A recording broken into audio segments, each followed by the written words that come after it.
Ele cuspia palavras como veneno. Ela ouvia em silêncio. Mas quando aquela garçonete abriu a boca, até o milionário perdeu a voz. O que ela disse naquela noite mudou a vida de todos que estavam ali. As mãos de Antônia Tavares tremiam. Não de medo. Tremiam de cansaço, porque aquele era o terceiro turno seguido que ela cobria no Terraço Belmonte, um dos restaurantes mais caros da cidade. Seus pés doíam tanto que cada passo parecia uma punição. Mas ela não podia parar. Não podia reclamar. Não podia sequer suspirar alto demais, porque no mundo em que trabalhava, garçonetes não tinham o direito de parecer cansadas. E foi exatamente naquela noite, com o salão lotado e a cozinha em ritmo frenético, que tudo aconteceu. Antônia carregava uma bandeja com 3 pratos quando ouviu a voz. Uma voz alta, grossa, carregada de desprezo, que cortou o burburinho do restaurante como uma faca. Todos no salão pararam. Talheres congelaram no ar. Conversas morreram pela metade, e os olhos de cada pessoa presente se voltaram para a mesa do canto, onde um homem de terno estava de pé, com o dedo apontado para o rosto dela. Eu pedi o filé ao ponto. Ao ponto. Você é surda ou simplesmente incompetente? O nome dele era Renato Monteiro. Todo mundo na cidade sabia quem ele era. Dono de uma rede de concessionárias que faturava milhões, frequentador assíduo de colunas sociais e conhecido tanto pela fortuna quanto pelo temperamento impossível. Quando Renato entrava em um restaurante, os garçons trocavam olhares nervosos. Quando sentava à mesa, o ar ficava mais pesado. E quando abria a boca para reclamar, ninguém tinha coragem de responder. Ninguém. Até aquela noite. Antônia parou onde estava, a bandeja ainda equilibrada nas mãos. O salão inteiro a observava, esperando a reação que sempre vinha de quem era humilhado por Renato. Cabeça baixa, um pedido de desculpas murmurado e uma retirada silenciosa. Era assim que funcionava. Era assim que sempre tinha sido. Mas Antônia não abaixou a cabeça. Senhor, ela disse com a voz firme, olhando diretamente nos olhos dele. O pedido foi preparado exatamente como o senhor solicitou. Eu mesma conferi com a cozinha antes de trazer. O silêncio que se seguiu foi tão denso que dava para ouvir o gelo derretendo dentro dos copos de água. Renato estreitou os olhos como se não acreditasse no que acabara de ouvir. Na mesa ao lado dele, Fabrício Duarte, seu sócio nos negócios, parou de mastigar com o garfo a meio caminho da boca. E Bruna Monteiro, a esposa de Renato, fechou os olhos por um instante, como quem já sabia que a tempestade estava apenas começando. O que você disse? Renato perguntou, baixando o tom de voz de um jeito que era ainda mais ameaçador do que quando gritava. Está me dizendo que eu estou errado? Estou dizendo que conferi o pedido, senhor. Se não está do seu agrado, posso pedir para prepararem outro prato imediatamente. Renato deu um passo na direção dela. Um passo lento, calculado, como quem quer intimidar pelo tamanho, pela presença, pelo poder que o dinheiro comprava. Outros clientes nas mesas próximas se encolheram nas cadeiras. Uma senhora mais ao fundo levou a mão à boca. E Cláudia, colega de trabalho de Antônia, que assistia tudo atrás do balcão, agarrou o pano de prato com tanta força que os nós dos dedos ficaram brancos. Você acha? Renato começou, apontando o dedo mais uma vez, agora a centímetros do rosto de Antônia. Que pode falar assim comigo? Você sabe quem eu sou? Sabe quanto eu gasto nesse restaurante por mês? Gasto mais numa noite do que você ganha num ano inteiro. E você tem a audácia de me dizer que eu estou errado? Antônia não recuou, nem um centímetro. Sustentou o olhar dele com uma serenidade que desconcertava, como se por trás daquele uniforme de garçonete existisse algo que ele não conseguia enxergar. Algo que ninguém ali conseguia enxergar. Ainda. Senhor, eu não disse que o senhor está errado. Eu disse que conferi o pedido. São coisas diferentes. Uma mulher numa mesa próxima soltou um "nossa" baixinho. Fabrício deixou o garfo cair no prato com um ruído metálico. E Bruna abriu os olhos, olhando para Antônia com uma expressão que misturava espanto e algo que parecia admiração. Renato ficou vermelho. Aquele tipo de vermelho que não é vergonha, é raiva pura. Raiva de quem não está acostumado a ser confrontado, de quem passou a vida inteira ouvindo sim, senhor, e como quiser, e de repente tropeça em alguém que não dobra os joelhos. Chama o gerente, ele disse entre os dentes. Agora. Seu Amadeu, o dono do terraço Belmonte, já estava a caminho. Com mais de 2 décadas no ramo da gastronomia, ele conhecia cada tipo de cliente e cada tipo de problema. Mas quando chegou à mesa de Renato e viu o olhar incendiário do milionário e a postura inabalável de Antônia, soube que aquilo era diferente de tudo que já havia presenciado. Senhor Monteiro, boa noite. Algum problema com o serviço? Seu Amadeu perguntou com a voz mais conciliadora que conseguiu. Problema? Renato quase cuspiu a palavra. Problema é essa funcionária sua que não sabe servir um prato e ainda tem a cara de pau de dizer que eu estou errado. Eu quero ela fora daqui. Agora. E quero um pedido de desculpas formal, ou eu juro que nunca mais piso nesse restaurante e faço questão de contar para todo mundo que tipo de serviço vocês oferecem. Seu Amadeu sentiu o chão tremer. Renato Monteiro não era apenas um cliente. Era o cliente que trazia outros clientes ricos, que dava visibilidade ao restaurante, que representava uma fatia considerável do faturamento mensal. Perder Renato significava perder prestígio, dinheiro e talvez até outros clientes que só vinham porque ele vinha. Ele se virou para Antônia com um olhar que pedia, implorava para que ela simplesmente pedisse desculpas, que engolisse o orgulho, abaixasse a cabeça e deixasse a tempestade passar. Antônia, ele disse baixinho, por favor. Ela entendeu o pedido silencioso. Entendeu a pressão, o medo, a lógica cruel que mandava os pequenos se curvarem diante dos grandes. E por um instante, por um breve instante, pensou em fazer exatamente isso. Pensou na filha pequena em casa, Valentina, dormindo no colchão que as duas dividiam no quarto apertado. Pensou na mãe, Dona Lucinda, que cuidava da neta enquanto Antônia trabalhava a noite adentro. Pensou no aluguel atrasado, nas contas que se acumulavam, no emprego que era tudo que ela tinha entre sua família e a rua. E foi pensando em tudo isso que ela tomou a decisão que mudou aquela noite para sempre. Eu peço desculpas se o prato não ficou ao gosto do senhor, Antônia disse, olhando para Renato. Mas não vou pedir desculpas por ter feito meu trabalho corretamente. O restaurante inteiro prendeu a respiração. Renato arregalou os olhos. Seu Amadeu fechou os seus. Bruna levou as 2 mãos à boca. Fabrício empurrou a cadeira para trás como se quisesse criar distância física daquilo. E os clientes nas outras mesas começaram a cochichar, alguns com indignação, outros com algo que se parecia muito com respeito. Você acabou de cometer o maior erro da sua vida, Renato disse, apontando para Antônia com o dedo trêmulo de raiva. Sabe o que eu faço com pessoas como você? Eu destruo. Eu ligo para quem eu conheço, e amanhã você não arranja emprego nem para lavar chão em boteco de esquina. Antônia sentiu o peso daquelas palavras como uma bigorna no peito. Não porque acreditava na ameaça, mas porque sabia que ele era perfeitamente capaz de cumpri-la. Homens como Renato Monteiro não faziam ameaças vazias. Eles tinham telefones cheios de contatos, influência que se estendia por toda a cidade, e um prazer sádico em esmagar quem ousasse desafiá-los. Mas então algo aconteceu que ninguém esperava. Com licença. A voz veio da mesa ao lado. Uma mulher que estava jantando sozinha, elegante e discreta, que até aquele momento ninguém havia notado, levantou-se calmamente e caminhou até onde Antônia e Renato estavam. Seu nome era Teresa Vidal, e ela carregava consigo uma presença que fez até Renato dar um passo para trás instintivamente. Eu não pude deixar de ouvir, Teresa disse, com uma voz tão calma que parecia esculpida em mármore. E como cliente deste restaurante preciso dizer que quem está sendo desrespeitoso aqui não é essa jovem. Renato a encarou como se tivesse sido esbofeteado. E quem é a senhora para se meter na minha conversa?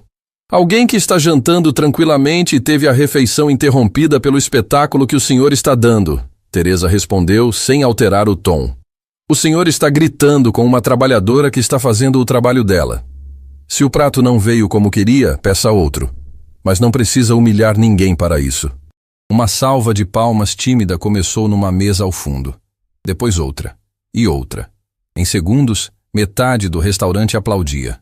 Não alto, não efusivo, mas o suficiente para que o som enchesse o salão e fizesse Renato perceber que, pela primeira vez na vida, Não era ele quem tinha a plateia do seu lado. Bruna Monteiro olhou para o marido e depois para Antônia. E nos olhos da esposa do milionário havia algo que pouquíssimas pessoas teriam notado naquele momento. Vergonha. Não de Antônia, de Renato. Vamos embora, Renato rosnou para Bruna e Fabrício, jogando o guardanapo sobre a mesa com violência. Esse lugar perdeu a classe. Ele caminhou em direção à saída sem olhar para trás, mas parou ao lado de Antônia e sussurrou algo que só ela ouviu. Isso não acaba aqui. Eu vou destruir você. Antônia não respondeu.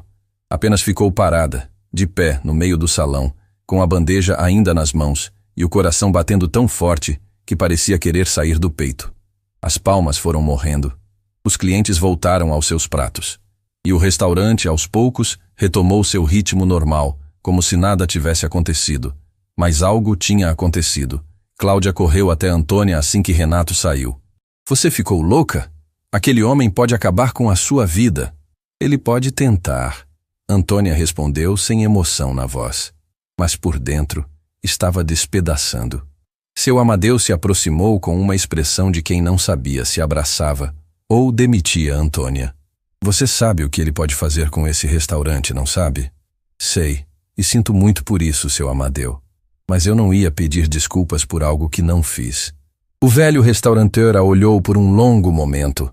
Havia algo nos olhos de Antônia que ele não conseguia decifrar. Uma dor antiga, profunda, que não tinha a ver com um prato de filé. Uma força que não combinava com a precariedade que ele sabia que ela vivia. Vá para casa, ele disse por fim. Descansa. Amanhã a gente resolve isso. Antônia assentiu. Tirou o avental, guardou no armário dos funcionários, pegou a bolsa surrada e saiu pela porta dos fundos.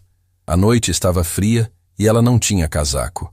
Caminhou até o ponto de ônibus com os braços cruzados, tentando segurar o tremor que agora era de nervoso, de adrenalina esvaziando. Enquanto esperava, seu telefone tocou. Era Dona Lucinda. Minha filha, a Valentina está com febre de novo. Está pedindo por você. Antônia fechou os olhos. Sentiu as lágrimas que havia segurado a noite inteira escaparem de uma vez, descendo pelo rosto sem permissão.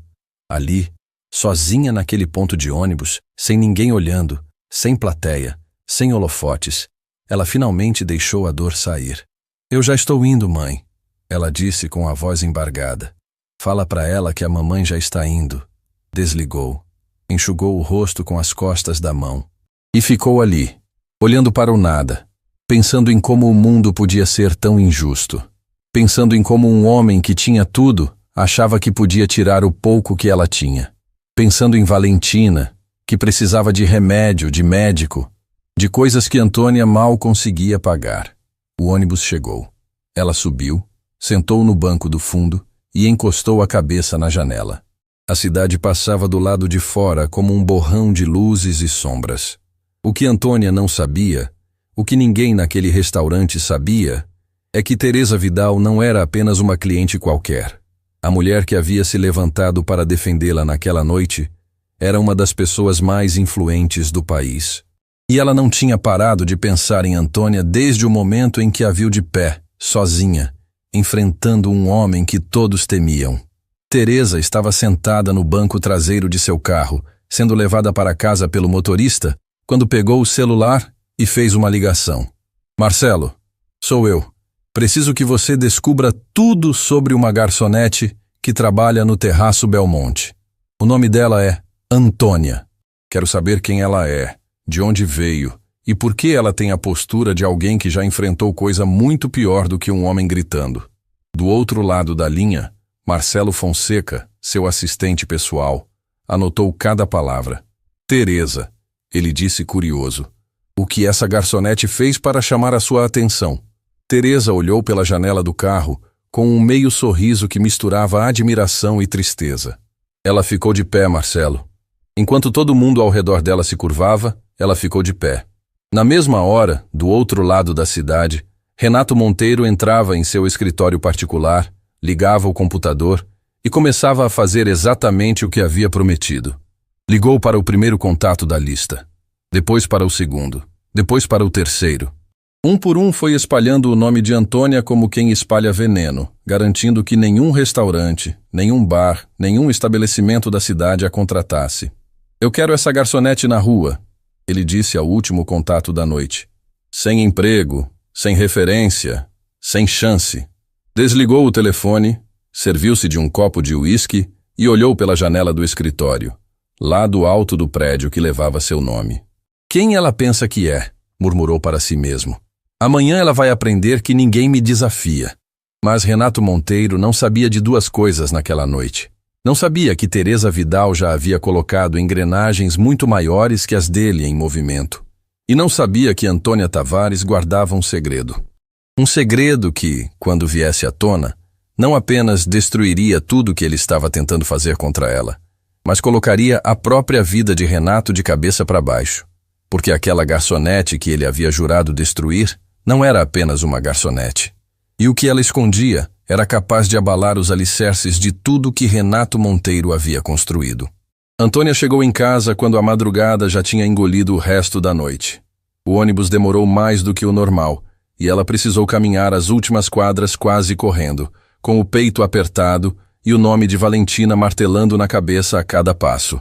Quando abriu a porta do apartamento pequeno que dividia com a mãe e a filha, encontrou Dona Lucinda sentada na beira da cama, com Valentina no colo.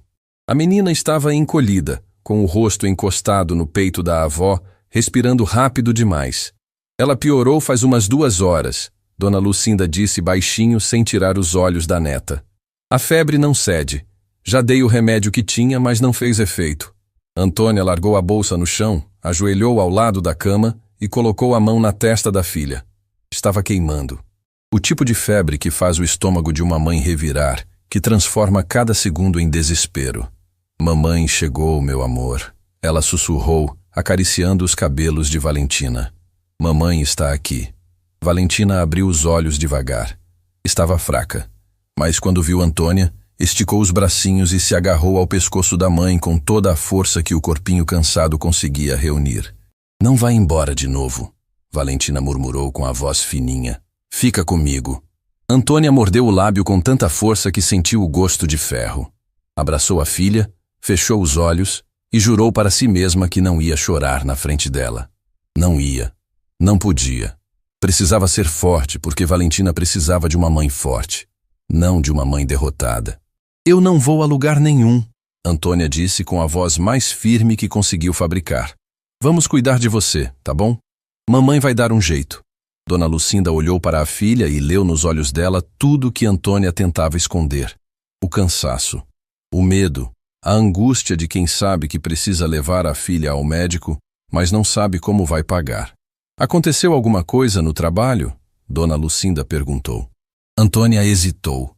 Pensou em contar tudo, em desabafar sobre Renato, sobre a humilhação, sobre a ameaça, mas olhou para Valentina nos seus braços e engoliu cada palavra. "Nada demais, mãe. Amanhã eu resolvo." Mas amanhã chegou com a força de um furacão. Na manhã seguinte, quando Antônia ligou para o restaurante para saber seu horário, foi Cláudia quem atendeu. E pelo silêncio que veio antes da primeira palavra, Antônia já soube. "Antônia, o seu Amadeu quer falar com você. Pediu para você vir aqui antes do almoço. Ele vai me mandar embora, não vai?" Cláudia não respondeu, e aquele silêncio disse tudo. Antônia deixou Valentina com Dona Lucinda. Prometeu que voltava rápido e pegou o primeiro ônibus para o centro. Durante todo o trajeto, ficou olhando pela janela sem ver nada, repassando na cabeça cada segundo da noite anterior. A voz de Renato, o dedo dele apontando para seu rosto, a frase que ele sussurrou antes de sair, e se perguntou se tinha feito a coisa certa. Se o orgulho valia o preço que ela estava prestes a pagar. Quando chegou ao terraço Belmonte, o restaurante ainda estava fechado para o público. Seu Amadeu a esperava numa mesa ao fundo, sozinho, com uma xícara de café que parecia intocada. Ele levantou os olhos quando ela se aproximou e Antônia viu neles algo que nunca havia visto antes. Tristeza. "Senta, Antônia." Ela sentou.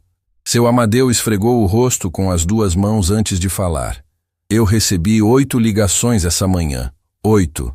Sabe de quem?" Antônia não disse nada. Fornecedores, parceiros comerciais, até o pessoal que organiza os eventos corporativos. Todos com a mesma mensagem. Enquanto você trabalhar aqui, eles cortam relação com o restaurante. O silêncio entre eles pesava toneladas. Renato Monteiro ligou para cada um deles. Seu Amadeu continuou, a voz falhando. Fez questão de ligar pessoalmente. E não ficou nisso. Ligou para outros restaurantes, bares, hotéis, buffets. Espalhou seu nome como se você fosse uma criminosa. Disse que você desrespeitou clientes, que é instável, que é um risco para qualquer estabelecimento. Antônia sentiu o chão desaparecer debaixo dos pés. Sabia que Renato cumpriria a ameaça, mas não imaginou que seria tão rápido, tão metódico, tão cruel. Seu Amadeu, deixa eu terminar. Ele interrompeu, erguendo a mão. Eu construí esse restaurante com as minhas mãos. Cada mesa, cada receita, cada detalhe. São mais de 20 anos da minha vida dentro dessas paredes. E eu estou te dizendo, Antônia, de coração, você fez a coisa certa ontem à noite. Aquele homem mereceu cada palavra que ouviu. Antônia sentiu os olhos arderem. Mas eu tenho outros funcionários, seu Amadeu continuou, e a voz dele quebrou de um jeito que fez Antônia perceber que aquilo doía nele tanto quanto nela. Tenho a Cláudia, tenho o pessoal da cozinha, tenho gente que depende desse restaurante para alimentar os filhos. E se eu perder os fornecedores, se perder os contratos de eventos, eu não consigo manter as portas abertas. Antônia entendeu antes que ele dissesse. O senhor precisa me mandar embora. Seu Amadeu olhou para ela com os olhos úmidos. Eu preciso. E eu me odeio por isso. Ele estendeu a mão por cima da mesa e segurou a mão de Antônia. Você é a melhor funcionária que eu já tive. Em 20 anos de restaurante, nunca vi ninguém trabalhar como você.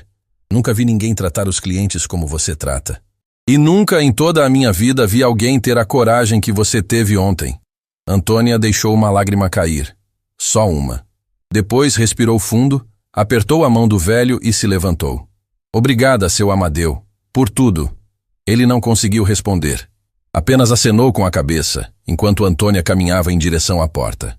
Quando ela saiu, seu Amadeu ficou ali sentado, olhando para a xícara de café frio, perguntando-se como o mundo tinha chegado a um ponto em que um homem com dinheiro podia destruir a vida de uma mulher decente por puro capricho.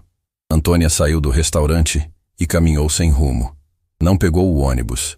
Precisava pensar, e o movimento dos seus pés contra o asfalto era a única coisa que impedia sua mente de desmoronar. Passou por lojas que ainda estavam abrindo, por cafeterias cheias de gente tomando café como se o mundo fosse um lugar justo, por bancas de jornal que exibiam manchetes sobre coisas que não tinham a menor importância comparadas ao que ela estava vivendo. Parou numa praça. Sentou num banco. E ali, no meio da cidade que acordava indiferente à sua dor, Antônia fez o que precisava fazer. Ligou para cada restaurante, bar e hotel que conhecia.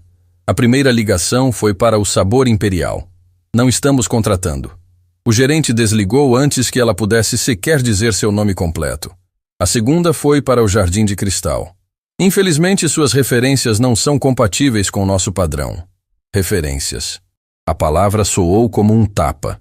A terceira. A quarta. A quinta. Cada ligação era uma porta se fechando. Cada não era mais pesado que o anterior. Na sétima ligação, a recepcionista do hotel Estrela Dourada foi mais direta. Olha, eu não deveria dizer isso, mas alguém ligou aqui avisando que a senhora é problemática. Meu gerente falou para não aceitar. Antônia desligou o telefone e ficou olhando para a tela escura por um longo tempo. Renato havia cumprido a promessa. Cada contato, cada porta, cada possibilidade, tudo bloqueado pelo dedo de um homem que considerava pessoas como ela descartáveis. E Valentina continuava com febre em casa. Antônia levantou do banco da praça, enxugou os olhos e fez a única coisa que conseguia pensar. Ligou para Dona Lucinda. Mãe, como ela está? Piorou, filha. A febre subiu mais. Acho que precisamos levar ela no hospital. O coração de Antônia disparou. Hospital significava espera, filas intermináveis. E ainda assim, talvez não ter dinheiro para remédios que o sistema público não cobria. Mas não havia outra opção. Prepara ela, mãe. Eu estou indo buscar vocês. Enquanto Antônia corria para pegar o ônibus de volta para casa, do outro lado da cidade algo muito diferente acontecia. Teresa Vidal estava no escritório de sua fundação, a Fundação Vidal, uma das maiores organizações de investimento social do país. Sentada atrás de uma mesa impecável, ela lia o relatório que Marcelo Fonseca havia acabado de entregar. E conforme seus olhos percorriam cada linha, cada informação, sua expressão mudava de curiosidade para espanto, e de espanto para algo que Marcelo nunca havia visto no rosto de sua chefe: comoção. Marcelo, Teresa disse, abaixando o relatório devagar. Tem certeza de que essas informações estão corretas? Verifiquei 3 vezes, senhora Vidal. Tudo confirmado. Teresa levantou-se da cadeira e caminhou até a janela. Ficou ali por um longo momento, olhando para a cidade lá embaixo, processando o que havia lido. Aquela garçonete, ela começou, quase para si mesma, não é quem ninguém pensa que é. Não, senhora. Definitivamente não. Teresa se virou para Marcelo. Ela tem formação em gastronomia por uma das melhores escolas da Europa. Fala 3 idiomas. Trabalhou em restaurantes premiados no exterior antes de voltar ao Brasil. E sabe por que largou tudo? Marcelo assentiu. A filha. O diagnóstico veio quando a criança ainda era muito pequena. Uma condição que exige tratamento constante e caro. A senhora Tavares abriu mão de tudo para cuidar dela. Vendeu o que tinha, voltou para cá e aceitou qualquer emprego que aparecesse para manter o tratamento. Teresa fechou os olhos. Quando os abriu, havia uma determinação neles que Marcelo conhecia bem. Era o olhar que Teresa tinha quando encontrava uma causa pela qual valia a pena lutar. Ela largou uma carreira brilhante para ser garçonete, recebendo humilhação de gente que não chega aos pés dela. Tudo por causa da filha. Tudo por causa da filha, Marcelo repetiu. Teresa voltou para a mesa e pegou o telefone. Eu quero encontrar essa mulher. Pessoalmente. O mais rápido possível. E quanto ao Renato Monteiro, o relatório também mostra que ele está ativamente tentando impedir que ela consiga qualquer emprego na cidade. Teresa apertou o telefone com mais força. O senhor Monteiro vai descobrir em breve que mexeu com a pessoa errada. Não com Antônia, comigo. Marcelo engoliu em seco. Conhecia Teresa há tempo suficiente para saber que quando ela falava naquele tom, montanhas saíam do caminho. Mas primeiro, Teresa continuou, preciso saber uma coisa. Aquele restaurante onde ela trabalha, o Terraço Belmonte, tem alguma ligação comercial com as empresas de Monteiro? Marcelo abriu a pasta. Não diretamente. Mas vários fornecedores do restaurante dependem de contratos com a rede de concessionárias do Monteiro. É por isso que ele conseguiu pressionar tão rápido. Teresa sorriu. Não era um sorriso de alegria. Era o sorriso de uma estrategista que acabou de enxergar cada peça do tabuleiro. Então é assim que ele opera. Usa o dinheiro como corrente para prender todo mundo ao redor dele. E quando alguém ousa se soltar, ele aperta. Interessante. Ela anotou algo num papel e entregou a Marcelo. Quero uma reunião com esses fornecedores. Todos eles. Pessoalmente. E quero que descubra exatamente quais contratos o Monteiro tem com cada um. Cada centavo. Marcelo pegou o papel e se dirigiu à porta. Antes de sair, virou-se uma última vez. Teresa, posso perguntar por que esse caso te afetou tanto? Você já viu situações parecidas centenas de vezes. Teresa ficou em silêncio por alguns segundos. Quando respondeu, sua voz estava mais baixa, mais íntima, como se estivesse abrindo uma porta que raramente abria. Porque há muitos anos, Marcelo, alguém ficou de pé por mim quando o mundo inteiro queria me ver de joelhos. E isso mudou a minha vida. Agora é minha vez de ficar de pé por alguém. Marcelo saiu sem dizer mais nada. E Teresa ficou ali, sozinha no escritório, segurando o relatório com o nome de Antônia Tavares, sentindo no peito algo que não sentia há muito tempo. A urgência de fazer justiça. O que ela ainda não sabia é que a história de Antônia era muito mais profunda do que aquele relatório mostrava. Porque o segredo que Antônia guardava não era apenas sobre sua carreira perdida ou sua filha doente. Era um segredo que envolvia diretamente Renato Monteiro. E quando essa verdade finalmente viesse à tona, nada, absolutamente nada, seria como antes. Antônia segurava a mão de Valentina na sala de espera do Hospital Municipal São Bento. O lugar estava lotado. Cadeiras ocupadas até o último canto, gente encostada nas paredes, crianças chorando, mães com olheiras que contavam histórias inteiras de noites sem dormir. Dona Lucinda tinha ficado em casa porque o corpo já não aguentava o ritmo, e Antônia não quis forçá-la. Então ali estava, sozinha com a filha no colo, esperando um atendimento que não chegava. Valentina tinha adormecido encostada no peito da mãe. A febre ainda ardia, mas a menina estava tão exausta que o sono venceu o desconforto. Antônia acariciava os cabelos da filha em silêncio, tentando não pensar em tudo ao mesmo tempo. Mas era impossível. O emprego perdido, as portas fechadas, o aluguel que venceria em poucos dias. E agora, o hospital.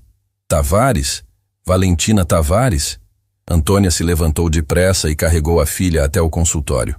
O médico que as recebeu era jovem, com uma expressão cansada, mas atenciosa. Seu nome era Dr. Henrique Bastos, e ele examinou Valentina com cuidado, ouvindo o peito, verificando a garganta, anotando cada detalhe. A febre é persistente, ele disse, olhando para Antônia com seriedade. Preciso pedir alguns exames para entender o que está causando isso. Pela ficha dela, vejo que já existe um acompanhamento anterior por conta de uma condição crônica. Os exames que ela precisa fazer agora são específicos e, infelizmente, nem todos estão disponíveis pelo sistema público. Alguns vão precisar ser feitos em laboratório particular. Antônia sentiu o estômago afundar. Quanto custa? Dr. Henrique anotou num papel e entregou a ela. Quando Antônia leu o valor, precisou se apoiar na cadeira. Era mais do que ela ganhava em 2 meses de trabalho. Dinheiro que ela não tinha. Dinheiro que não sabia de onde tirar. Doutora, quer dizer doutor, Antônia se corrigiu, a mente embaralhada pelo nervosismo. Não existe nenhuma alternativa? Existe esperar pela fila do sistema público, mas com a condição da Valentina, o ideal seria não demorar.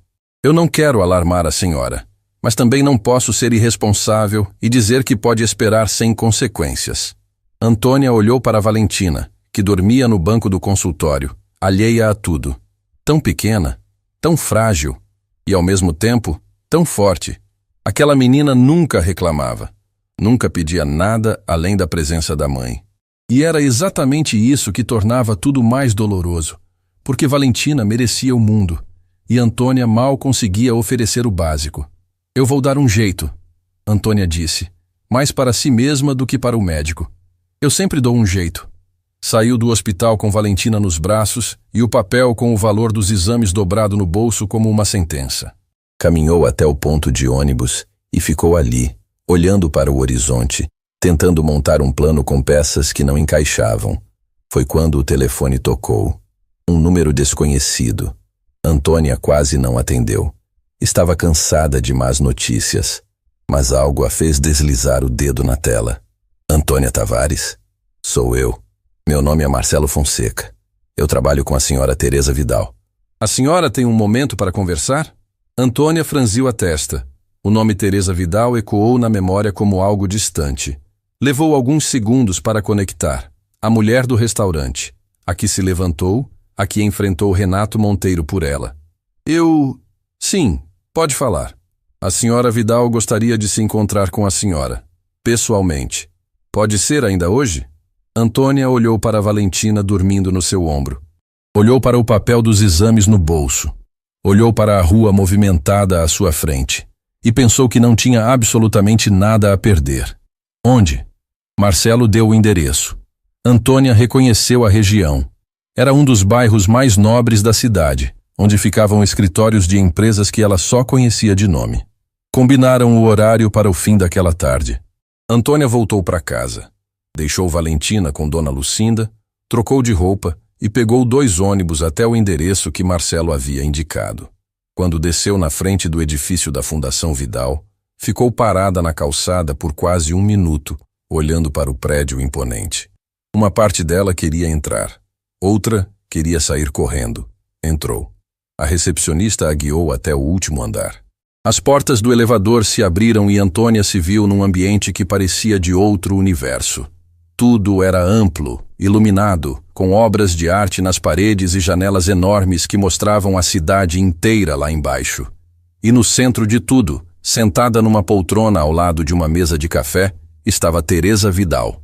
Antônia, Teresa disse, levantando-se com um sorriso que era ao mesmo tempo acolhedor e firme. Obrigada por ter vindo. Obrigada por ter me chamado. Antônia respondeu, sem saber exatamente o que esperar.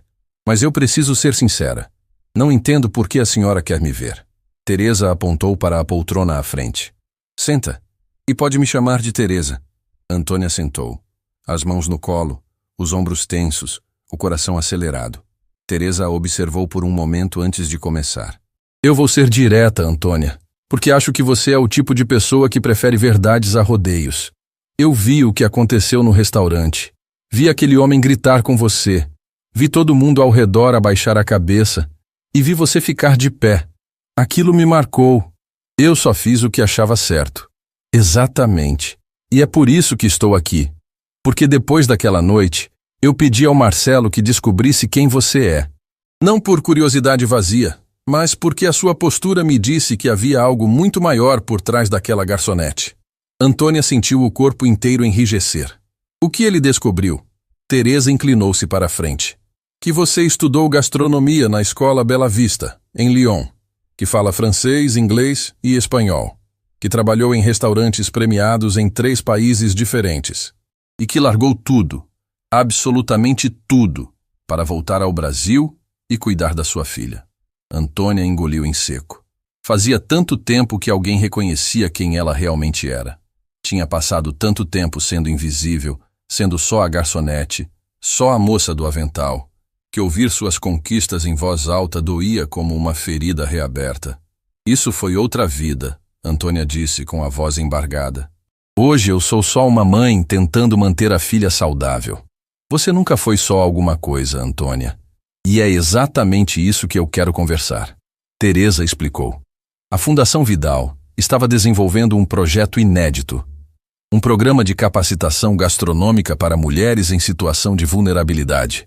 Um centro de formação que ensinaria culinária profissional, gestão de negócios, empreendedorismo. E precisavam de alguém para liderar o projeto.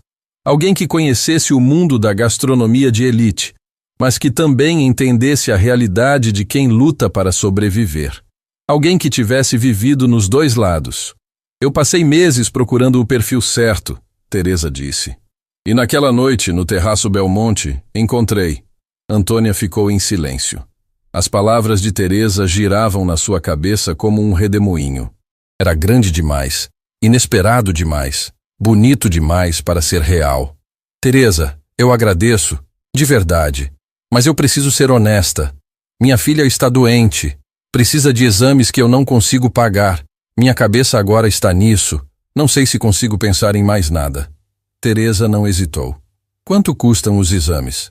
Antônia tirou o papel do bolso e entregou.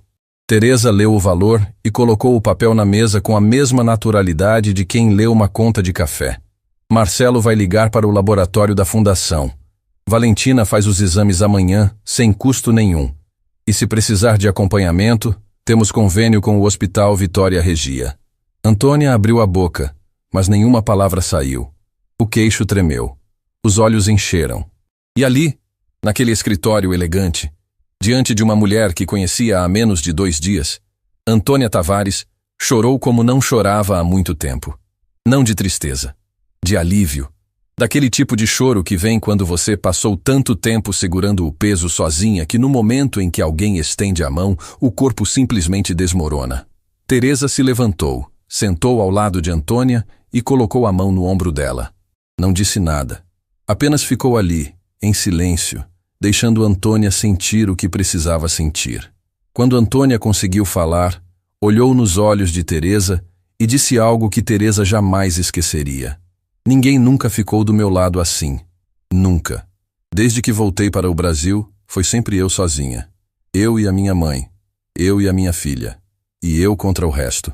Agora não é mais, Teresa respondeu. Agora você tem alguém. Antônia enxugou o rosto e respirou fundo. Algo estava mudando.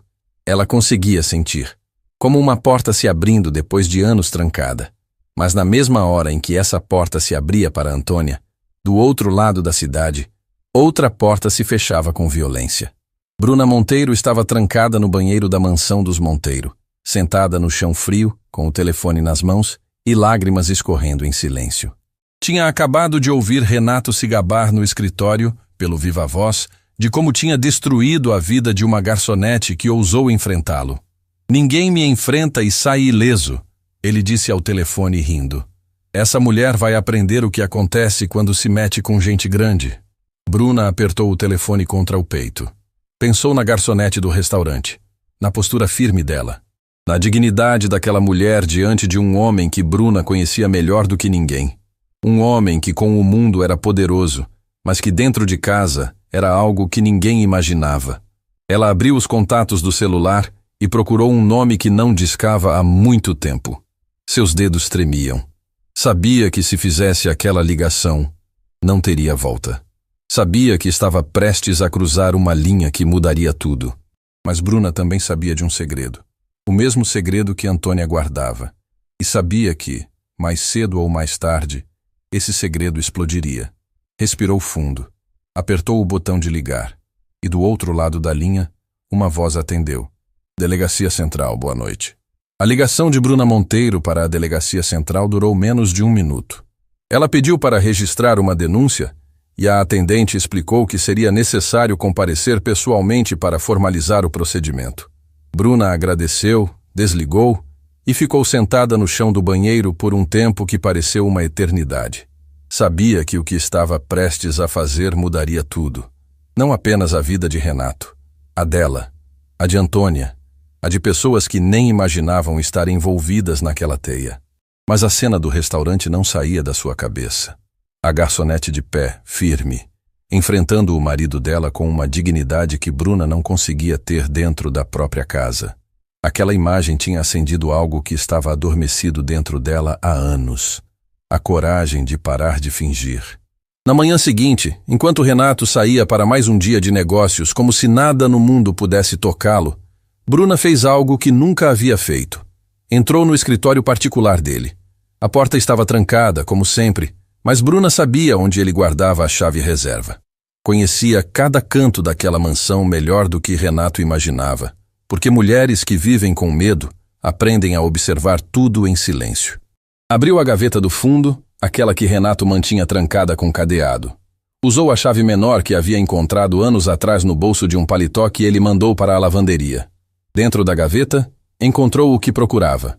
Uma pasta grossa, com documentos que ela já tinha visto uma vez, de relance, antes de Renato aparecer e trancar tudo de novo. Naquela época, Bruna não entendeu o que estava lendo.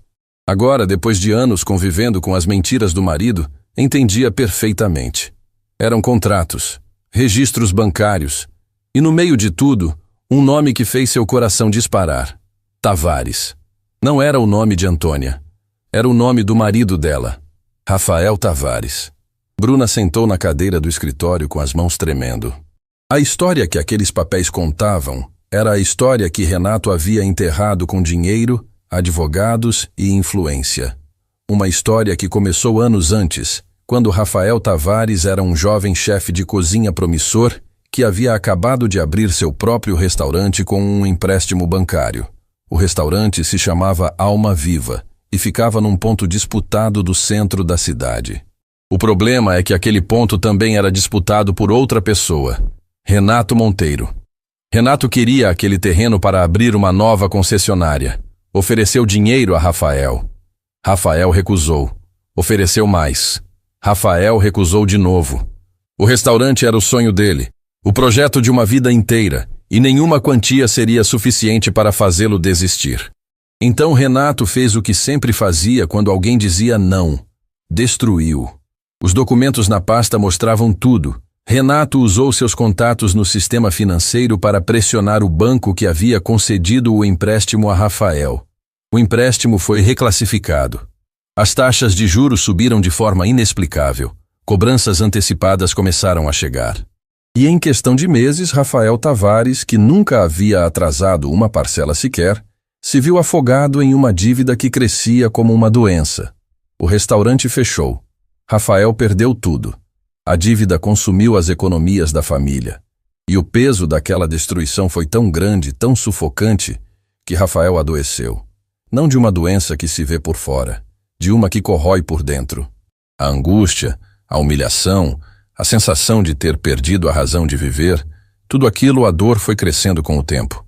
Meses depois, Rafael faleceu, e Geisa ficou sozinha para seguir em frente. Meses depois, Rafael não resistiu ao peso. Partiu sem aviso, deixando Antônia sozinha com Valentina, que na época ainda era muito pequena, e com uma montanha de dívidas que não eram culpa de ninguém, a não ser de um homem que decidiu que o sonho de outra pessoa era um obstáculo no caminho dele. Bruna leu cada documento com lágrimas caindo sobre os papéis. Ali estava a prova de que o homem com quem ela dividia a cama havia destruído uma família inteira por um terreno. E o mais cruel de tudo, Renato sabia. Sabia o que tinha acontecido com Rafael. Sabia que tinha uma viúva e uma criança. E nunca sentiu um pingo de remorso. Ela fotografou cada página com o celular, cada contrato, cada registro, cada assinatura. Depois guardou tudo exatamente como estava. Trancou a gaveta, devolveu a chave ao lugar e saiu do escritório com o coração pesado e a decisão tomada. Não ia mais à delegacia. Ia direto a alguém que pudesse usar aquelas provas da forma certa. Ia procurar Teresa Vidal. Enquanto Bruna atravessava a cidade carregando no celular as provas que podiam destruir Renato Monteiro, Antônia vivia a manhã mais esperançosa que tivera em muito tempo. Marcelo Fonseca havia cumprido a palavra de Teresa. Na manhã seguinte à reunião, um carro da Fundação Vidal buscou Antônia e Valentina em casa e as levou ao laboratório conveniado. Dona Lucinda ficou na porta do apartamento vendo o carro partir, sem entender direito o que estava acontecendo, mas com as mãos juntas em oração silenciosa. No laboratório, Valentina foi atendida com um carinho que Antônia não via há muito tempo. Enfermeiras que sorriam, médicos que explicavam cada procedimento, uma sala de espera com brinquedos e livros coloridos. Valentina, que normalmente ficava tensa em hospitais, relaxou pela primeira vez. "Mãe, aqui é bonito", Valentina disse, apontando para um aquário na parede da recepção. "Tem peixe azul?" Antônia sorriu.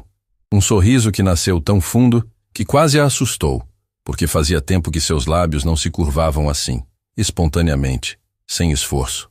"Tem sim, meu amor. E tem peixe amarelo também, olha ali." Enquanto Valentina fazia os exames, Antônia recebeu uma mensagem de Teresa. "Quando terminar no laboratório, venha até a fundação. Tenho uma surpresa para você." Antônia foi, e a surpresa a deixou sem ar. Teresa a levou até o andar térreo do prédio da fundação, onde ficava um espaço enorme que antes era usado como depósito. As paredes estavam sendo pintadas, bancadas de aço inox estavam sendo instaladas. Fogões industriais, fornos, pias, tudo novinho, tudo reluzente. "Essa vai ser a cozinha-escola do projeto", Teresa disse, observando a reação de Antônia. "E se você aceitar, esse vai ser o seu lugar." Antônia caminhou pelo espaço em silêncio. Tocou as bancadas, olhou para os equipamentos. Sentiu o cheiro de tinta fresca que lembrava começo, recomeço, outra chance. E por um instante fugaz, lembrou-se do Alma Viva. Do sonho que Rafael tinha construído. Da cozinha onde ele criava pratos com a mesma paixão com que abraçava a vida. Rafael ia adorar ver isso. Antônia deixou escapar, quase num sussurro. Teresa ouviu. Não perguntou quem era Rafael. Já sabia. O relatório de Marcelo contava tudo sobre o marido que Antônia havia perdido. Mas Teresa preferiu esperar que Antônia contasse na hora certa, do jeito dela. "Quem é Rafael?" Foi o que Teresa não disse. O que ela disse foi: "Esse espaço é para pessoas que tiveram sonhos arrancados delas. E você vai ser a pessoa que devolve esses sonhos." Antônia virou de costas para Teresa. Não queria que ela visse o rosto desmoronando. Mas Teresa não precisava ver. O tremor nos ombros de Antônia dizia tudo. "Eu aceito", Antônia disse, depois de um longo silêncio. "Eu aceito e vou honrar cada tijolo desse lugar." Teresa sorriu. Mas o sorriso durou pouco, porque naquele exato momento, Marcelo apareceu na porta com uma expressão que Teresa reconheceu imediatamente. "Problema." "Teresa, tem uma pessoa na recepção pedindo para falar com a senhora." Diz que é urgente. Quem? Bruna Monteiro, a esposa de Renato. O silêncio que caiu naquela cozinha inacabada foi absoluto. Antônia congelou ao ouvir o sobrenome. Teresa estreitou os olhos, e Marcelo ficou parado na porta, esperando uma decisão. Manda ela subir, Teresa disse. Antônia se virou. Teresa, eu não posso estar na mesma sala que essa mulher. Não agora. Eu entendo. Marcelo, leve Antônia para a sala ao lado. Mas Antônia... Teresa a olhou com uma seriedade que era quase maternal. Se o que essa mulher veio dizer tiver a ver com você, eu vou te contar. Sem filtros. Combinado? Antônia assentiu e seguiu Marcelo. Minutos depois, Bruna Monteiro entrou no escritório de Teresa Vidal, como quem entra num confessionário. Os olhos inchados, as mãos apertando a bolsa, o corpo inteiro carregando o peso de anos de silêncio. Senhora Vidal, a senhora não me conhece, mas eu preciso da sua ajuda. Eu sei quem você é, Bruna. Senta. Bruna sentou, respirou fundo e começou a falar. Meu marido destruiu uma família, anos atrás. Um homem chamado Rafael Tavares, que tinha um restaurante. Renato queria o terreno e não aceitou ouvir não. Usou os contatos dele para sufocar o empréstimo e o restaurante fechou. Rafael não aguentou. E a esposa dele ficou sozinha com uma filha pequena. Teresa ouviu cada palavra sem interromper. O rosto dela não se moveu, mas por dentro, cada peça do quebra-cabeça estava finalmente se encaixando. E a garçonete daquela noite no restaurante? Bruna continuou, com a voz quebrando. É a viúva dele. É a Antônia. E o Renato não sabe. Ele nem lembra o nome do homem que destruiu. Para ele, foi só mais um obstáculo removido do caminho. Bruna abriu a bolsa e tirou o celular. Eu tenho fotos de todos os documentos. Contratos, transferências, tudo. É prova suficiente para mostrar o que ele fez. Teresa olhou para o celular, depois para Bruna. Por que agora? Você sabia disso há quanto tempo? Bruna engoliu em seco. Descobri por acidente faz muito tempo, mas eu tinha medo. Renato é o tipo de homem que não perdoa traição. Se ele descobrir que fui eu... Por que agora? Teresa repetiu, gentil mas firme. Bruna olhou para as próprias mãos. Quando levantou os olhos, havia neles uma dor que Teresa reconheceu na mesma hora. Porque era a mesma dor que havia visto nos olhos de Antônia. Porque naquela noite no restaurante, eu vi uma mulher de pé. Uma mulher que tinha todos os motivos do mundo para se curvar e não se curvou. E eu percebi que passo cada dia da minha vida curvada. Curvada de medo. Curvada de vergonha. E eu não aguento mais. Teresa se levantou. Caminhou até a janela. Olhou para a cidade. Bruna, você tem noção do que essas provas significam? Tenho. Isso pode levar seu marido a responder judicialmente. Pode destruir a imagem dele.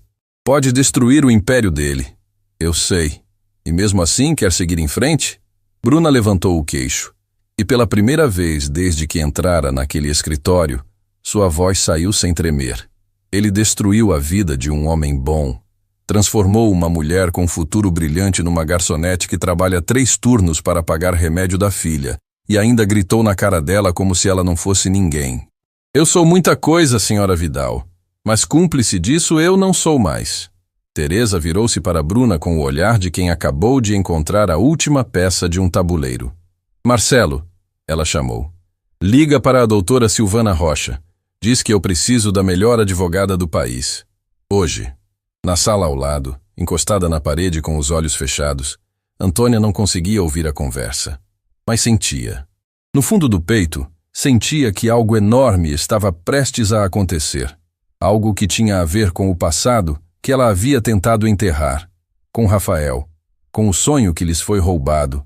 E com o homem que havia gritado na cara dela, sem saber que estava gritando para a viúva do homem cuja vida ele destruiu.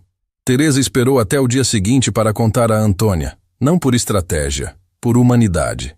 Sabia que aquela mulher já carregava peso demais para receber a verdade inteira de uma vez, no mesmo dia em que havia finalmente encontrado uma razão para sorrir. Mas a verdade não podia esperar muito mais. Não com as engrenagens que já estavam em movimento. Chamou Antônia ao escritório no fim da manhã. Marcelo havia preparado café, água e deixado a sala em silêncio. Teresa dispensou todos os funcionários do andar. Queria que aquele momento fosse só das duas. Quando Antônia entrou, percebeu imediatamente que algo era diferente. Teresa não estava sorrindo. Não havia surpresa no olhar dela. Havia cuidado. Aquele tipo de cuidado que antecede uma dor inevitável. Senta, Antônia. Preciso te contar uma coisa, e não existe jeito fácil de fazer isso. Antônia sentou devagar, o peito já apertando antes mesmo de ouvir a primeira palavra. Porque no fundo, no lugar mais escondido da intuição, ela já sentia que aquela conversa tinha a ver com o único assunto que ainda era capaz de despedaçá-la. É sobre o Rafael, não é? Teresa sustentou o olhar. É. Antônia cruzou os braços sobre o peito como quem se abraça antes de cair. O que você descobriu? Teresa contou tudo. Cada detalhe. O terreno disputado, as ofertas recusadas, a manipulação do empréstimo, as taxas que subiram sem explicação, as cobranças antecipadas que estrangularam o restaurante até a morte. E o nome por trás de tudo isso. Renato Monteiro. Conforme Teresa falava, o rosto de Antônia passava por transformações que nenhuma palavra seria capaz de descrever. Primeiro veio a incredulidade, aquele estado de suspensão em que o cérebro se recusa a processar o que os ouvidos captam. Depois veio o choque, gelado, paralisante, como se o sangue tivesse esquecido de circular. E então veio a raiva, uma raiva silenciosa, profunda, que não gritava nem explodia, mas que ardia por dentro com a intensidade de um incêndio subterrâneo. O homem que gritou na minha cara, Antônia disse, com uma voz tão baixa que Teresa precisou inclinar-se para ouvir. É o mesmo homem que tirou o Rafael de mim. Sim, o homem que me humilhou na frente de todos, que me chamou de incompetente, que me ameaçou, que destruiu cada porta de emprego que eu tinha. É o homem que destruiu o sonho do meu marido e levou embora a única pessoa que eu amei na vida. Sim, Antônia. O silêncio que se seguiu foi o mais longo que Teresa já viveu. Antônia não chorou, não gritou. Ficou ali, imóvel, com os olhos fixos num ponto invisível da parede, como se estivesse reconstruindo mentalmente cada momento dos últimos anos. Cada turno extra, cada humilhação engolida, cada noite acordada ao lado de Valentina, cada real contado para comprar remédio, cada lágrima derramada sozinha no ponto de ônibus. E agora, finalmente, cada uma dessas dores tinha um responsável, um rosto, um nome. Ele nem sabia quem eu era, Antônia disse, e pela primeira vez sua voz rachou. Gritou na minha cara e nem lembrava que destruiu a minha família. Para ele, o Rafael foi só um número, só um obstáculo, e eu sou só mais uma garçonete invisível. Você nunca foi invisível, Antônia. Para o mundo eu fui, Teresa. Durante anos eu fui. Eu lavei prato, servi mesa, limpei chão, aguentei grito de gente que achava que eu não era nada. E fiz tudo calada porque tinha uma filha que dependia de mim. Porque o Rafael me pediu, antes de ir embora, que eu cuidasse da Valentina. E foi a última coisa que ele me pediu. A voz de Antônia quebrou na última frase e o choro finalmente veio. Não o choro contido de quem está acostumada a se esconder. Um choro aberto, profundo, que vinha de um lugar que ela mantinha trancado há anos. O lugar onde guardava Rafael, onde guardava o alma viva, onde guardava a versão dela mesma que existia antes de tudo ser arrancado. Teresa se levantou, contornou a mesa e sentou ao lado de Antônia. Segurou as mãos dela e esperou. Não tentou acalmar. Não disse que ia ficar tudo bem. Porque às vezes a coisa mais respeitosa que alguém pode fazer por outra pessoa é simplesmente estar ali enquanto a dor encontra o caminho para fora. Minutos se passaram. Antônia respirou fundo, enxugou o rosto e olhou para Teresa com olhos que já não eram os mesmos de antes. Havia algo novo ali. Não era ódio, era clareza. A clareza brutal de quem finalmente enxerga o mapa inteiro depois de anos caminhando no escuro. O que a gente faz agora? Antônia perguntou. Isso depende de você. Eu tenho as provas. Bruna trouxe tudo. Contratos, registros bancários, assinaturas. A minha advogada, doutora Silvana Rocha, já está analisando o material. Existe base para um processo. Mas eu não vou dar um passo sem a sua autorização. Bruna trouxe? Antônia repetiu com espanto genuíno. A esposa dele? A esposa dele. Ela entrou no escritório particular de Renato, encontrou os documentos e veio até mim por vontade própria. Disse que não aguentava mais ser cúmplice. Antônia balançou a cabeça lentamente, processando. A mulher que estava sentada ao lado de Renato naquela noite no restaurante, a mesma que fechou os olhos de vergonha, era agora a pessoa que tinha trazido as provas para derrubá-lo. Eu quero justiça, Antônia disse firme. Não por vingança, pelo Rafael, pela Valentina e por todas as outras pessoas que esse homem esmagou, achando que nunca ia ter consequência. Teresa assentiu. Então vamos fazer justiça. Naquela mesma tarde, doutora Silvana Rocha chegou à Fundação Vidal. Era uma mulher de presença imponente, voz precisa e reputação que a precedia em cada tribunal do país. Tinha construído a carreira defendendo causas que outros advogados consideravam impossíveis e ganhando a maioria delas. Quando Teresa a chamava, era porque a batalha era séria. Silvana espalhou os documentos fotografados por Bruna sobre a mesa da sala de reuniões. Antônia, Teresa e Marcelo observavam em silêncio enquanto ela analisava cada folha com olhos cirúrgicos. O que temos aqui? Silvana começou apontando para um dos contratos. É um padrão claro de coerção financeira. Renato Monteiro usou influência pessoal junto a diretores do banco para alterar condições de um empréstimo que estava sendo pago regularmente. Isso não é apenas antiético. É crime. Tem como provar a ligação direta dele? Teresa perguntou. Tem. Esses registros mostram comunicações entre Monteiro e o diretor da agência bancária que aprovou as alterações no contrato. Há e-mails, memorandos internos e até uma transferência que só pode ser interpretada como pagamento por serviço prestado. Quem guardou essa documentação foi meticuloso. Era o advogado particular do Renato, Marcelo explicou. Pelo que Bruna disse, ele mantinha tudo arquivado como garantia pessoal. Se um dia as coisas dessem errado, ele teria com o que se proteger. Silvana sorriu daquele jeito que advogados sorriem quando encontram uma brecha que o oponente não sabe que existe. Então o próprio sistema de proteção dele se tornou a arma contra ele. Irônico. Antônia ouvia tudo em silêncio. Cada palavra de Silvana era ao mesmo tempo alívio e agonia. Alívio porque finalmente existia alguém disposta a lutar. Agonia porque cada documento, cada prova, era um lembrete do que Rafael havia sofrido. Doutora Silvana, Antônia disse. O que pode acontecer com ele? Silvana olhou para Antônia com respeito. Se o processo seguir como eu acredito que vai seguir, Renato Monteiro pode responder por coerção financeira, abuso de poder econômico e danos morais e materiais. A indenização pode ser significativa. Mas mais do que isso, Antônia, a exposição pública desse caso pode destruir a credibilidade que ele tem no mercado. E para um homem como Renato, perder a credibilidade é perder tudo. Quando começamos? Antônia perguntou. Já comecei, Silvana respondeu, guardando os documentos na pasta.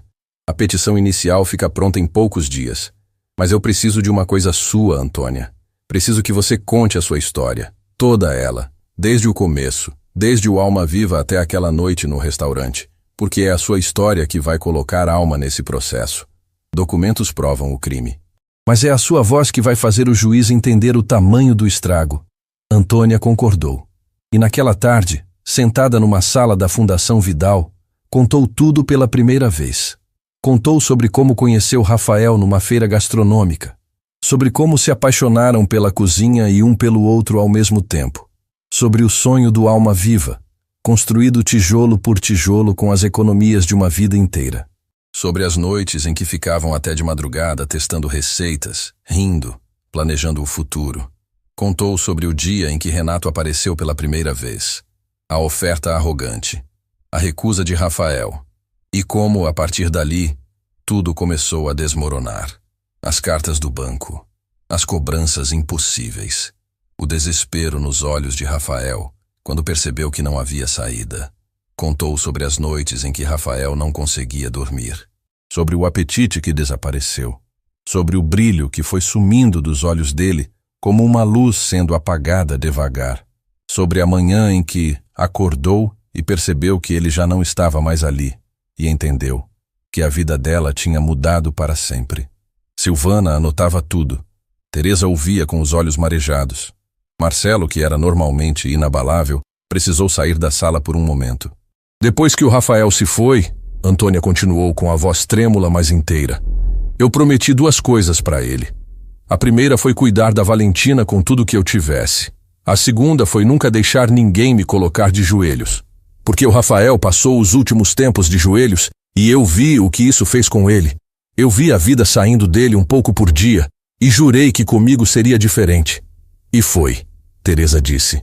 No restaurante, quando todo mundo esperava que você se curvasse, você ficou de pé, porque já tinha visto o preço de se ajoelhar. Antônia olhou para Teresa e assentiu em silêncio. Não precisava de mais palavras. Aquela frase dizia tudo. Quando a reunião terminou, já era noite. Antônia saiu da fundação e ligou para Dona Lucinda. Mãe, como está a Valentina? Melhor, filha. A febre baixou. Ela comeu um pouco e está assistindo televisão. Está perguntando quando você volta. Antônia sorriu, pela 2ª vez naquele dia. Fala para ela que a mamãe está voltando. E fala que a mamãe tem uma coisa importante para contar.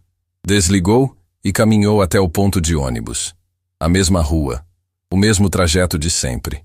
Mas dessa vez, Antônia caminhava diferente. Os ombros estavam um pouco mais abertos. A cabeça um pouco mais erguida.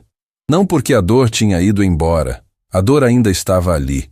E talvez nunca fosse embora por completo. Mas agora, junto com a dor, havia outra coisa. Propósito. Enquanto Antônia voltava para casa, do outro lado da cidade, num bar discreto de um bairro nobre, Fabrício Duarte bebia sozinho. O sócio de Renato Monteiro estava sentado no canto mais escuro do estabelecimento, com o celular na mão e uma expressão de quem carrega um fardo que não aguenta mais. Na tela do celular, uma mensagem de um número desconhecido.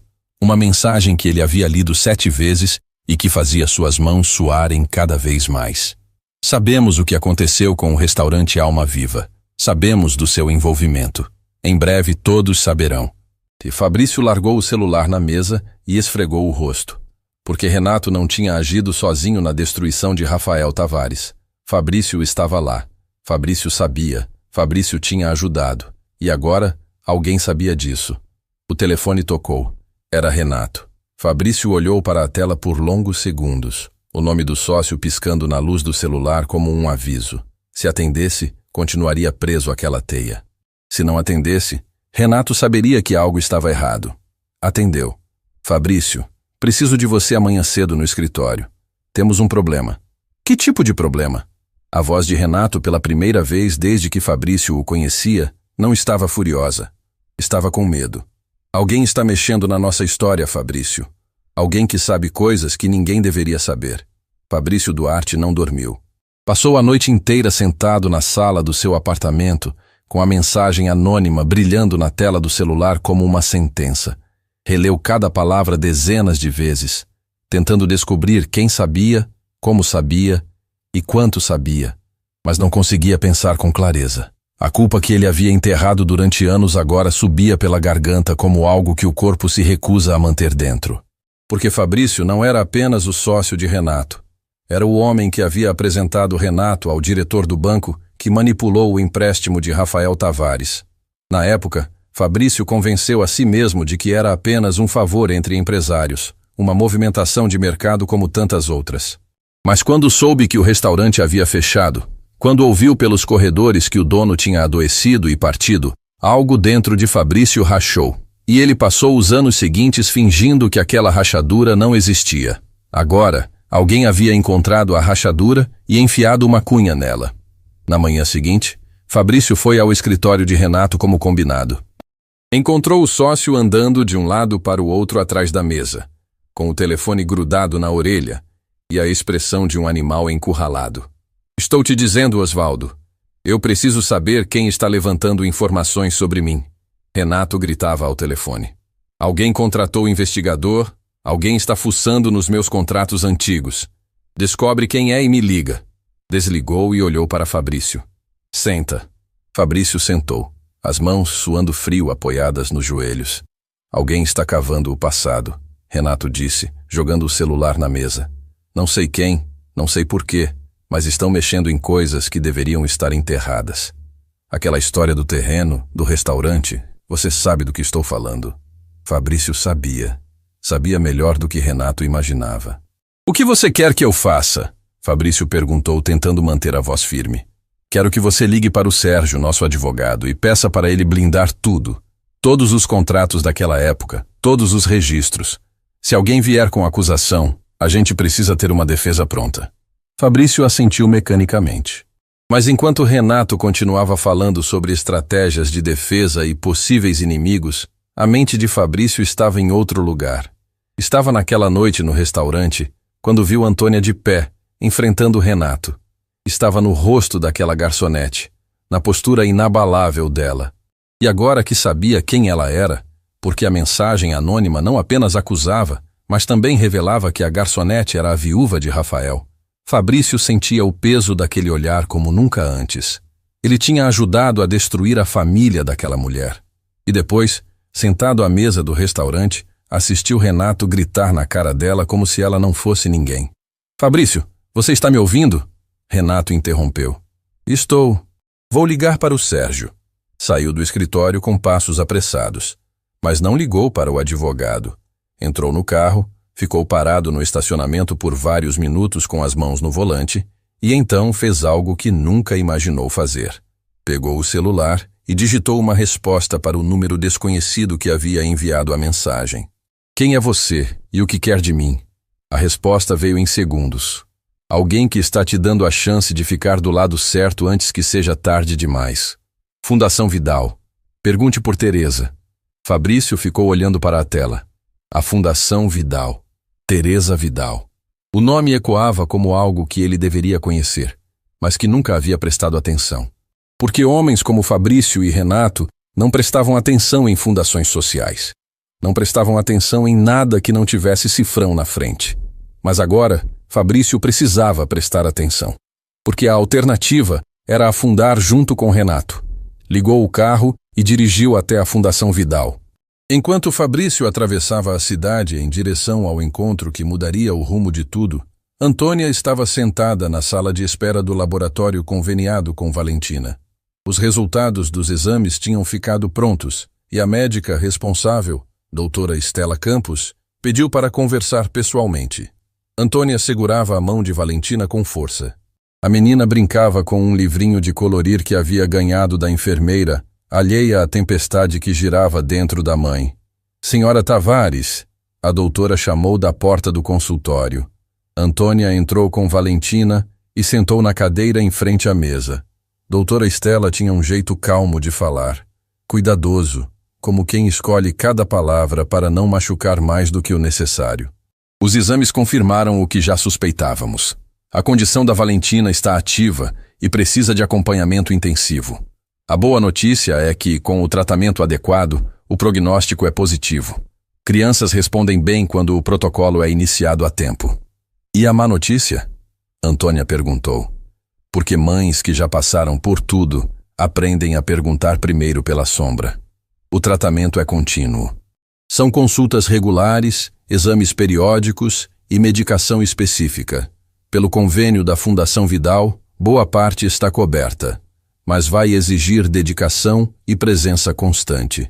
Antônia olhou para Valentina, que desenhava uma flor torta no livrinho de colorir, completamente concentrada na escolha entre o lápis rosa e o amarelo.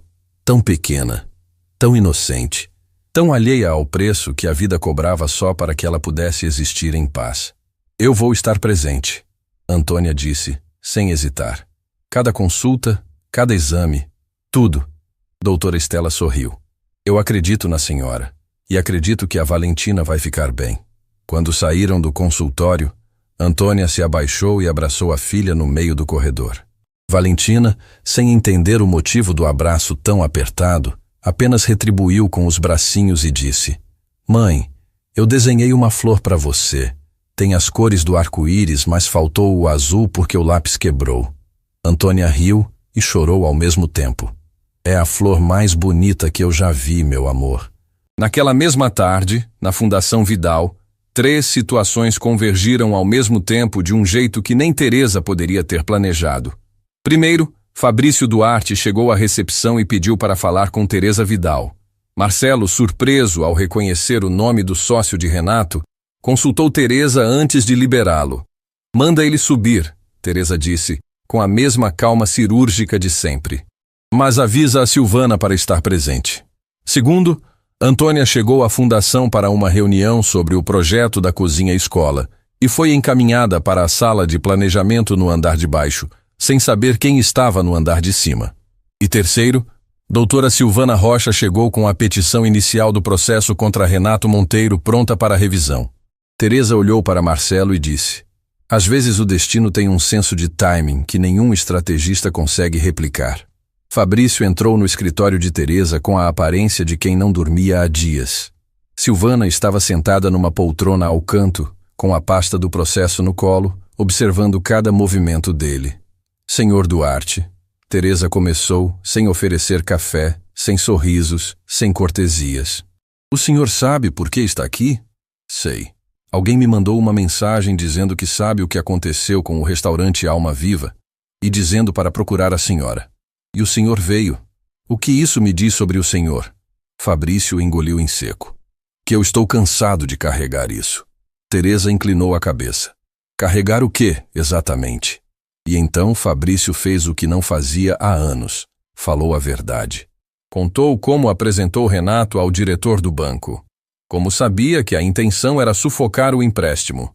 Como viu tudo acontecer e não fez nada para impedir. Como soube que Rafael havia adoecido e escolheu fingir que aquilo não era problema dele. Eu disse a mim mesmo que era só negócio, Fabrício disse, com a voz falhando, que essas coisas acontecem no mundo dos negócios. Mas depois daquela noite no restaurante, quando vi o Renato gritar na cara daquela mulher, e soube que ela era a viúva do homem que a gente destruiu, eu não consigo mais, senhora Vidal. Não consigo dormir, não consigo comer, não consigo olhar no espelho. Silvana se levantou da poltrona. Senhor Duarte, o que o senhor está me dizendo tem valor jurídico. Se estiver disposto a formalizar um depoimento, seu testemunho fortalece significativamente o caso contra Renato Monteiro. E o que acontece comigo? Fabrício perguntou. Depende da sua cooperação. A justiça costuma diferenciar quem colabora de quem se esconde. Fabrício olhou para as próprias mãos. As mesmas mãos que assinaram papéis, que apertaram mãos erradas, que ajudaram a construir uma fortuna sobre os destroços da vida de outras pessoas. Eu deponho, ele disse. Conto tudo, cada detalhe. Teresa assentiu. E naquele momento, mais uma parede do castelo de Renato Monteiro desmoronou. Quando Fabrício saiu, Teresa ficou sozinha com Silvana. A advogada espalhou os documentos na mesa e disse: com o depoimento de Fabrício, com as provas de Bruna e com o testemunho de Antônia, esse caso é sólido. Renato Monteiro vai responder por tudo que fez. Teresa assentiu, mas havia algo no olhar dela que ia além da estratégia jurídica. Silvana percebeu. Teresa, posso te perguntar uma coisa pessoal? Pode. E por que esse caso te toca tanto? Eu trabalho com você há anos e nunca te vi assim. Teresa caminhou até a janela. Ficou de costas para Silvana por um longo momento. E quando começou a falar, sua voz tinha uma textura diferente, mais suave, mais vulnerável, como se estivesse abrindo um compartimento que mantinha trancado há décadas. Quando eu era jovem, Silvana, minha família tinha uma pequena confecção. Era tudo que a gente tinha. Minha mãe costurava, meu pai cortava os tecidos e eu ajudava nas entregas depois da escola. A gente não era rica, mas era feliz. Silvana ouviu em silêncio. Um dia, um empresário quis o galpão onde funcionava a confecção. Ofereceu dinheiro. Meu pai recusou. E o que aconteceu depois? Foi exatamente o que aconteceu com o Rafael. Pressão nos fornecedores, dívidas fabricadas, cobranças impossíveis. Meu pai perdeu tudo. E a vergonha, a humilhação, quase levaram ele embora também. Teresa se virou para Silvana com os olhos brilhando. Mas alguém apareceu. Uma professora da minha escola, Dona Helena. Ela viu o que estava acontecendo com a minha família e moveu céus e terra para ajudar. Conseguiu um advogado pro bono, mobilizou a comunidade, fez barulho até alguém ouvir. Meu pai não recuperou o galpão, mas recuperou a dignidade. E eu, com aquele exemplo, jurei que um dia faria o mesmo por outras pessoas. Silvana entendeu tudo. Cada decisão de Teresa, cada projeto social, cada causa abraçada, tudo nascia daquela ferida antiga que ela transformou em propósito. E quando você viu a Antônia naquela noite no restaurante, eu vi meu pai, Teresa completou. Vi alguém de pé quando o mundo inteiro mandava se ajoelhar. E soube que era minha vez de ser a dona Helena de alguém. As duas ficaram em silêncio por um momento que não precisava de palavras.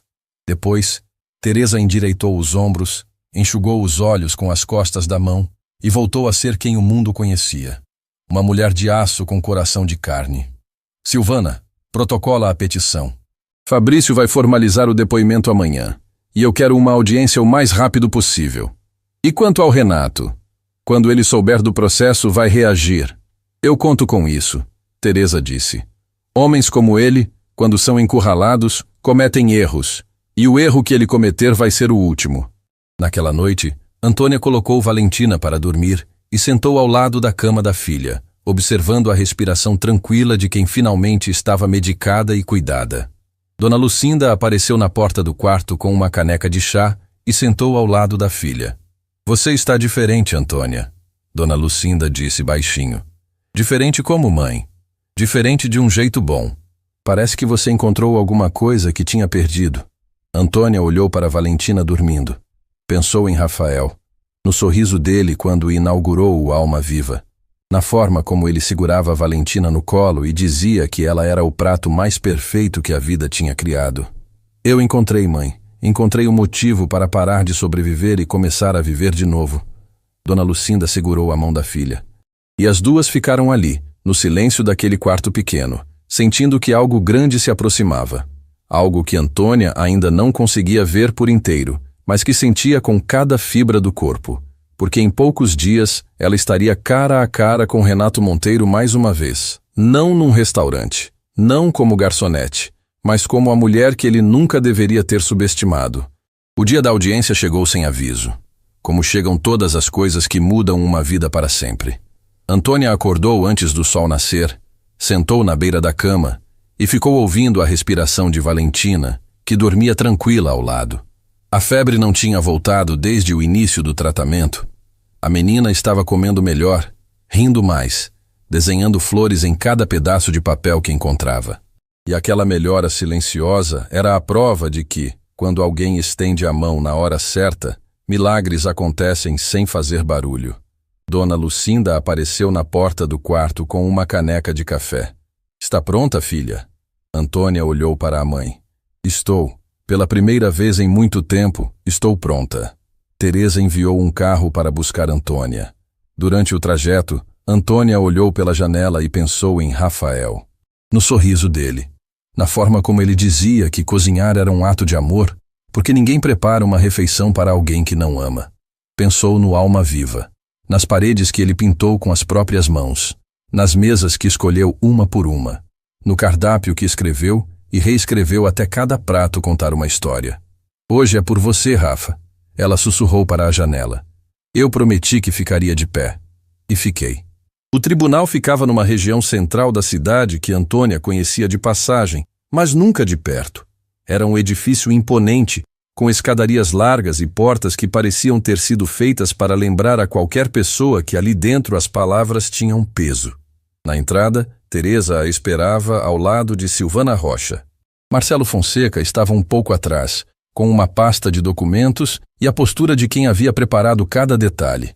E ao lado deles, de cabeça baixa e mãos nos bolsos, estava Fabrício Duarte, pronto para depor. Como você está? Teresa perguntou segurando as mãos de Antônia. Tremendo por dentro, firme por fora. Teresa sorriu. É assim que se enfrenta o impossível. Entraram juntas. A sala de audiência era menor do que Antônia imaginava. Bancos de madeira, uma mesa elevada para o juiz, mesas laterais para as partes. E do outro lado da sala, já sentado ao lado de dois advogados que cobravam por hora o que Antônia ganhava por mês, estava Renato Monteiro. Quando os olhos dele encontraram os de Antônia, algo mudou no ar. Renato a reconheceu imediatamente. A garçonete. Aquela que ele havia jurado destruir. Mas agora, ela não estava de avental. Não carregava bandeja, não estava cercada de mesas e talheres. Estava do outro lado de um processo judicial, E pela primeira vez na vida de Renato, ele não tinha o controle. A expressão dele oscilou entre surpresa e raiva. Virou-se para seus advogados e sussurrou algo que Antônia não conseguiu ouvir. Mas Silvana conseguiu ler nos lábios dele o suficiente para saber que Renato ainda não havia entendido a gravidade do que enfrentava. A audiência começou. Silvana apresentou os fatos com a precisão de uma cirurgiã. Cada documento, cada registro, cada movimentação financeira que provava a manipulação do empréstimo de Rafael Tavares. A sala ouvia em silêncio absoluto enquanto ela traçava a linha que conectava a ambição de Renato à destruição do Alma Viva, e a destruição do Alma Viva à devastação de uma família inteira. Então chamou Fabrício Duarte ao depoimento. Fabrício se levantou. Caminhou até a frente da sala, evitando o olhar de Renato, que o perfurava com uma fúria silenciosa.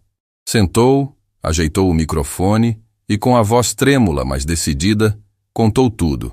A apresentação ao diretor do banco, as reuniões nos bastidores, a decisão consciente de participar de um esquema que eles sabiam que destruiria um pequeno empresário. Eu sabia o que estávamos fazendo, Fabrício disse olhando para o juiz. Sabia que aquele homem ia perder tudo, e mesmo assim continuei, porque era conveniente, porque era lucrativo, e porque eu disse a mim mesmo que não era da minha conta. Mas era. Sempre foi. Renato se levantou da cadeira. Isso é mentira. Esse homem está inventando tudo para se salvar. O juiz pediu silêncio. Os advogados de Renato o puxaram de volta para a cadeira, mas o estrago estava feito. A máscara do empresário controlado havia caído, e o que restava era o rosto de um homem que sabia que o chão estava cedendo. Depois de Fabrício, foi a vez de Antônia. Ela caminhou até a frente da sala com as pernas tremendo, mas a coluna ereta. Sentou, olhou para o juiz e começou a contar a mesma história que havia contado na Fundação Vidal. Mas dessa vez era diferente. Dessa vez, Renato estava ouvindo. Falou do Alma Viva, de como Rafael sonhou com aquele restaurante desde jovem, de como cada centavo economizado foi investido naquele projeto, de como os primeiros clientes chegaram e Rafael saiu da cozinha para cumprimentar cada um pessoalmente, porque para ele cada refeição servida era um presente. Falou do dia em que as cartas do banco começaram a chegar, do desespero nos olhos de Rafael, das noites sem dormir, da luz que foi se apagando dentro dele até não sobrar mais nada. Meu marido não perdeu um restaurante, Antônia disse com a voz firme apesar das lágrimas. Perdeu a razão de existir, e eu perdi o homem que amava. Minha filha perdeu o pai que nunca vai conhecer direito. E tudo isso porque um homem decidiu que o sonho de outra pessoa era um obstáculo no caminho dele. Ela olhou para Renato, diretamente, sem ódio, sem rancor, com algo que era infinitamente pior para ele do que qualquer raiva. Verdade. O senhor gritou na minha cara naquela noite no restaurante. Me chamou de incompetente. Disse que ia me destruir. E o mais triste de tudo é que o senhor já tinha me destruído anos antes. Só não lembrava. Porque para o senhor, a minha família nunca foi nada além de um detalhe descartável. A sala inteira ficou em silêncio. O juiz, os advogados, os funcionários do tribunal. Ninguém se movia. Ninguém respirava alto. Porque as palavras de Antônia tinham o peso de algo que vai muito além de um processo. Tinham o peso da verdade nua, sem filtro, sem defesa possível. Renato não disse nada. Pela primeira vez desde que Antônia o conhecia, o milionário que gritava, que apontava o dedo, que ameaçava e intimidava, não tinha uma única palavra para oferecer. Apenas abaixou os olhos e ficou olhando para as próprias mãos, como se estivesse vendo nelas algo que nunca havia notado antes. A decisão do juiz veio semanas depois. Renato Monteiro foi condenado por coerção financeira e abuso de poder econômico. A indenização foi significativa, o suficiente para garantir o tratamento completo de Valentina e reconstruir o que havia sido tirado. Mas mais do que o dinheiro, foi a exposição pública que cobrou o preço mais alto. Os jornais publicaram. As redes sociais amplificaram. E o império de Renato Monteiro, construído sobre a ruína silenciosa de pessoas que ele considerava pequenas, começou a desmoronar pelo peso da própria verdade. Fabrício colaborou integralmente com a justiça. Seu testemunho foi fundamental para o resultado do processo. Não saiu ileso, respondeu pela sua participação, mas a cooperação foi considerada na sentença. Depois de tudo, afastou-se dos negócios e nunca mais foi visto nos mesmos círculos que frequentava. Bruna Monteiro pediu a separação antes mesmo da sentença sair. Mudou-se para outra cidade, recomeçou a vida com o pouco que levou consigo e, numa tarde qualquer, semanas depois, enviou uma carta para Antônia. Não era longa. Dizia apenas: eu deveria ter agido antes. Espero que um dia você consiga me perdoar por ter demorado tanto. Você me ensinou que ficar de pé é uma escolha. Eu finalmente escolhi. Antônia leu a carta 3 vezes e respondeu com uma única frase: a coragem não tem prazo, Bruna.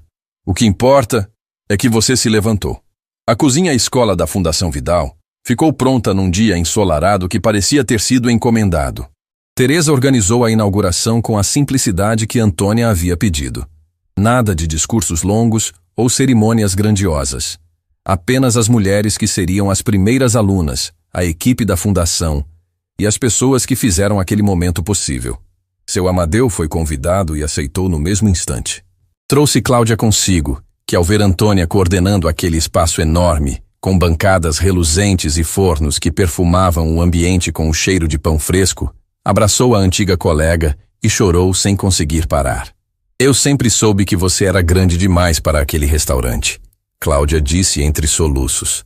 Seu Amadeu apertou a mão de Antônia com os olhos marejados. O terraço Belmonte nunca mais foi o mesmo sem você. Mas olhar para isso aqui, valeu a pena cada lágrima. Dona Lucinda estava sentada num canto, com Valentina no colo, assistindo tudo com o sorriso sereno de quem viveu o suficiente para saber que a vida, quando resolve recompensar, faz com generosidade. Teresa foi a última a falar. Subiu num pequeno palco improvisado, olhou para as mulheres reunidas e disse: esse espaço existe por causa de uma mulher que perdeu tudo e não perdeu a dignidade. Uma mulher que trabalhou 3 turnos para comprar remédio da filha, que foi humilhada em público e respondeu com a verdade. Que ficou de pé quando o mundo inteiro mandava se ajoelhar. Esse espaço é para todas vocês, mas nasceu por causa dela. Antônia não subiu no palco, não fez discurso, apenas ficou de pé no meio daquela cozinha, rodeada de pessoas que acreditaram nela, e sentiu algo que não sentia desde os tempos do Alma Viva: pertencimento. Mas o momento que ficou gravado na memória de todos veio depois, quando os convidados já estavam se dispersando. Valentina soltou a mão da avó, correu até a mãe e puxou a barra da roupa de Antônia. Mãe, o que é esse lugar? Antônia se abaixou, ficou na altura da filha e segurou o rosto dela com as 2 mãos. Esse lugar, meu amor, é onde a mamãe vai ensinar outras pessoas a cozinhar. Igual o papai fazia. Valentina arregalou os olhos. Igual o papai? Igual o papai. A menina olhou ao redor, para as bancadas, para os fornos, para as pessoas que sorriam. E disse com a simplicidade devastadora que só as crianças possuem: então o papai ia ficar feliz, né, mãe? Antônia puxou a filha para um abraço tão apertado que o mundo ao redor desapareceu. E assim, meu amor, o papai ia ficar muito feliz. E ali, naquela cozinha que cheirava a começo, abraçada à razão de tudo, Antônia Tavares finalmente entendeu algo que havia levado anos para aprender: que a vida não tira sem devolver, que os sonhos arrancados podem nascer de novo em outras formas, que a dignidade não se compra com dinheiro e não se destrói com poder, e que ficar de pé, mesmo quando tudo ao redor desmorona, não é apenas um ato de coragem, é o que nos torna humanos.